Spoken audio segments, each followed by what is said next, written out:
first thing I want to talk to you about, and we're gonna pretty quickly swing it to the audience because I know a lot of people want to ask you questions, is children. I had a chance actually to get to know your daughter, Susie, who's just incredible, just a wonderful person, and everybody's always said that about your kids, how down to earth they are, and having dealt with her, it's absolutely true. They are tremendous children, and so I've got an easy question and a hard question. Okay. So which one would you like first? To give me two easy ones. Well, the easy one, we'll give you an easy one and a less easy one. Okay. The easy one is, we obviously have a lot of people in the room with means who are worried about their children growing up spoiled. So what tips, I mean, your kids have come through incredibly well given how much wealth they grew up in theory around. How did you do it? Well, it's not what you say, but what you do. And they had a fabulous mother. And they lived the life of normal kids. They went to public schools just like their parents had and their grandparents had. And now their children and even grandchildren have all gone to public schools in Omaha.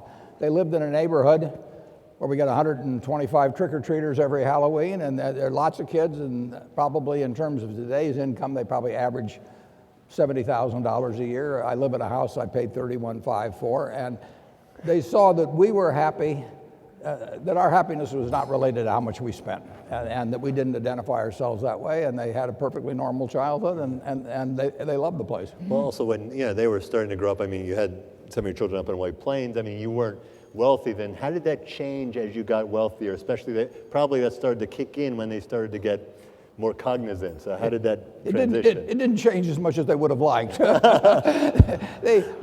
We didn't change, so that there really wasn't any change. I mean, I live very much like I lived 40 years ago, and the kids had a happy growing up, and they want their kids to grow up the same way they grew up. It's really not very complicated.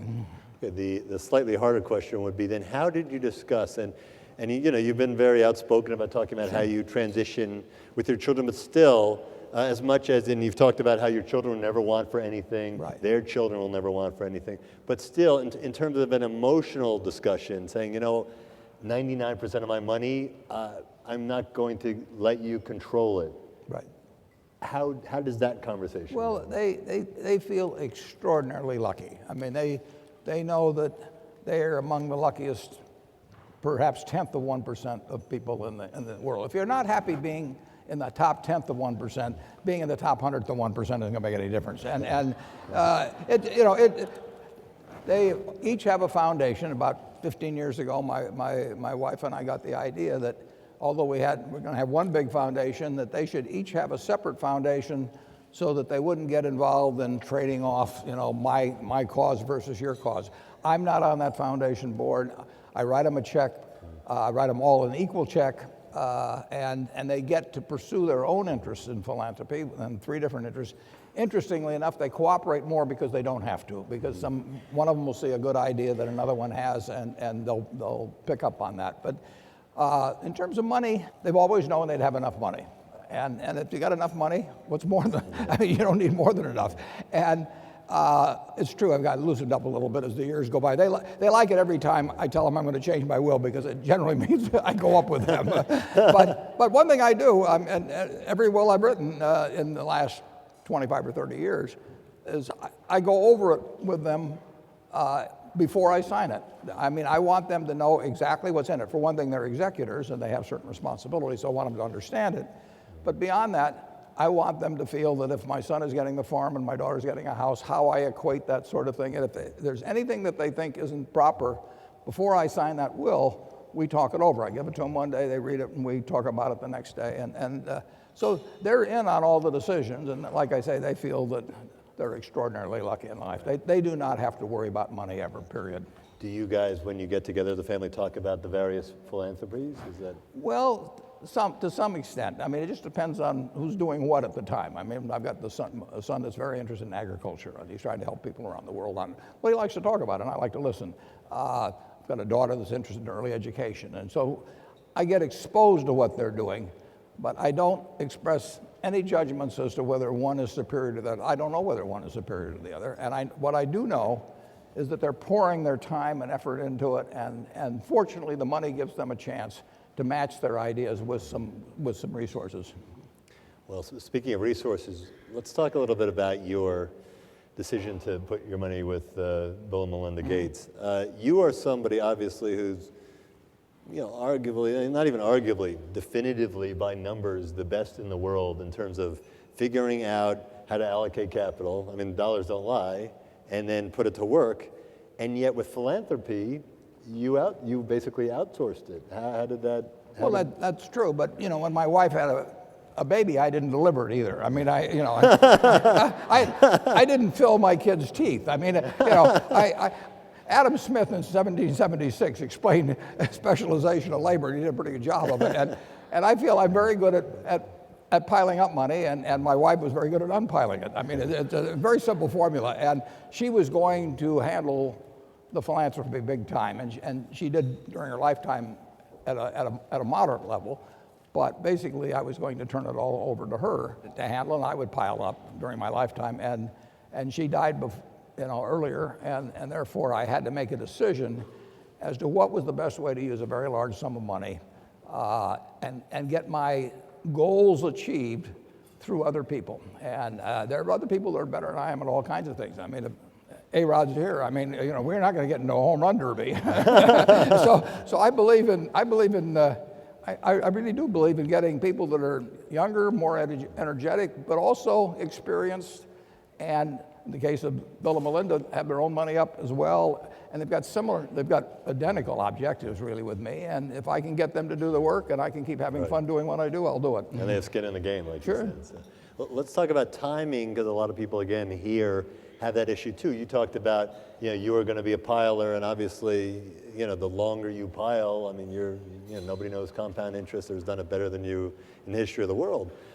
When do you think most people, we have a lot of people kind of in their prime accumulation years, should they be focused on piling and piling, or should they start unpiling at an earlier age? Well, it's up to them, obviously, but if you think you're actually, and I felt this way when I was in my 20s. I mean, my wife and we talked about it a lot, and I told her I was going to compound money at a very good rate, and that therefore it made sense to delay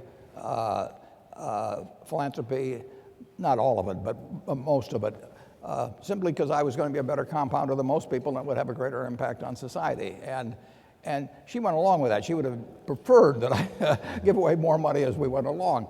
But I think it's an individual decision. I do think if you've got $1 million and you're going to turn it into $1 billion, then giving away the $1 million is a mistake. I do also believe, though, that it all should get given away within in my case, a 10-year period after my death. I mean, I do not like the idea of thinking of some unborn great-great-grandchild 50 years ago, by virtue simply of coming from the right womb, making these great philanthropic decisions.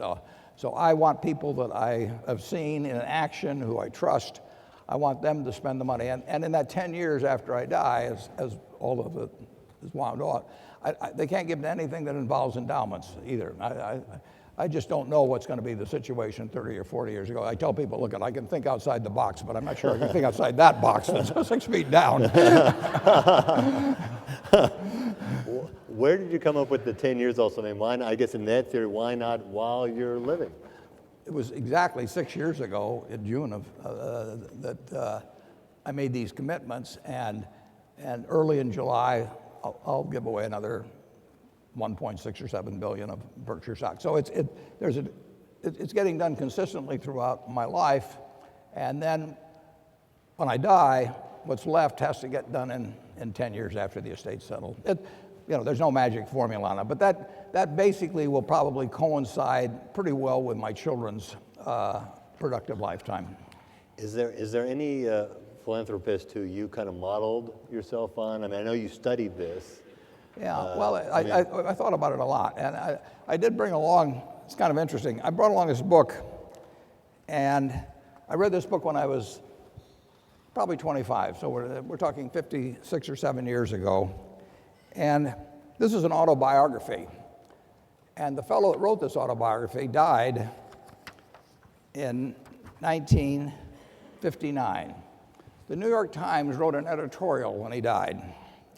And the last line of that editorial is, "No other American of his time has contributed more to the welfare of his country and of humanity in general."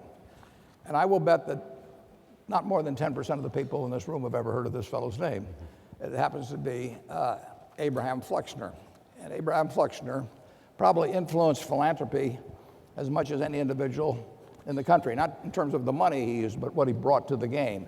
And he wrote this autobiography. He advised, well, he originally was picked by Carnegie back around 1912 to examine the medical system of the United States, the medical education system. He was not a doctor. He just was smart and straight thinking. And after he worked for a couple of years for Carnegie to do this, half of the medical schools closed. I mean, he actually changed medical education. John D. Rockefeller came to him.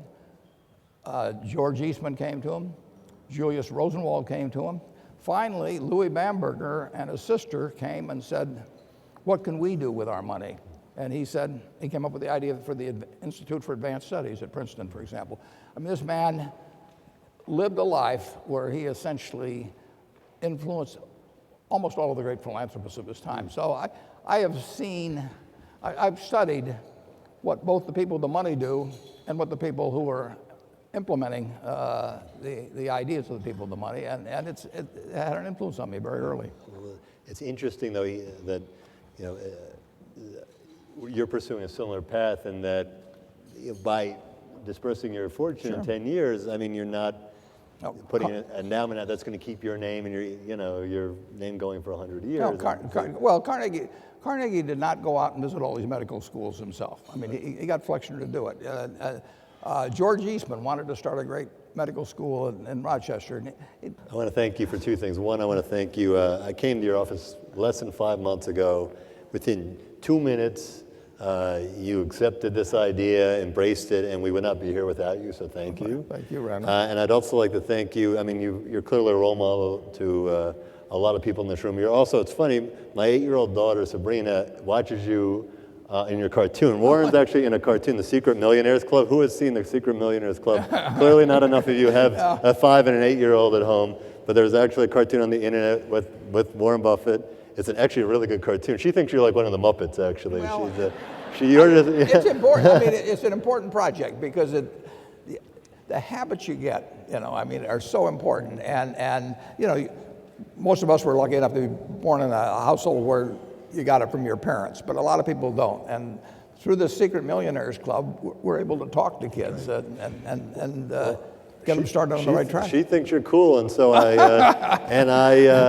told her about you, and I asked her what she wanted to ask you, and she actually said, she knows that you're giving away 99% of your money, which if you're a kid just means 100%. And she's very worried about where you're going to live, and she asked me to not ask you as much as tell you that you can come live with us. I like it. So you always have a home in New York, but thank you for being actually a very positive role model to an 8-year-old girl. Thank you.